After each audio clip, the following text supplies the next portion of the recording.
যাই যাই দেখে আসি গা বুড়িটা কি করছে। বুড়িটা খেচ্ছে আর বসে বসে ফোন নামা করছে।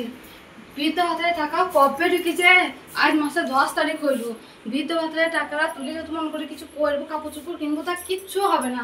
এবার বুড়ি মা কি মা কি করছেন গো? চলুন ব্যাংকে যাবো, চলুন। টিপটা দেবেন, বৃদ্ধ ভাতারে টাকা ঢুকেছে। সব লিখিলাম না কি লিখলাম? বৃদ্ধ ভাতারে টাকা ঢুকেছে, টিপটা দেবেন না। আসছে মানুষ, আমি ব্যাংকে যাবো, আপনার ব্যাংকে যেই টিপটা দিয়ে দেবেন, কিছু করতাম না, টাকাটা কিছু হবে না। টাকাটা যদি না দেন আমি সাজগুজ কিনবি কই থেকে? মেটা টাকা দিচ্ছি না আমার কাছে। সব লিখে দিন, তখন খাবো কি? টাকা নিয়ে নিবা কিচ্ছু নেইবো না, আপনি একবার চলুন তো। আরে মানুষ, আপনার বৃদ্ধ ভাতারের টাকাটা টিপসাপ দেবেন, দিয়ে চলে আসবো।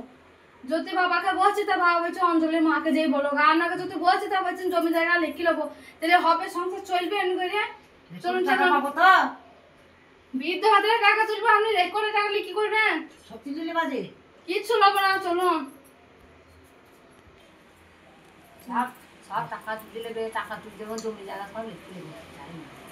এই দুই বুনি বসে আছে আমার ঘাড়ের উপরে, আর জলি পুরি খেয়ে নিচ্ছি। যদি মনে করছি যে আমি রেকর্ডের টাকাটা তুলবো, কি বৃদ্ধ ভাতারের টাকাটা তুলবো, কিচ্ছু করতে দেবে না। তুই যতদিন মেচে থাকবে আমার জলি পুরি খেয়ে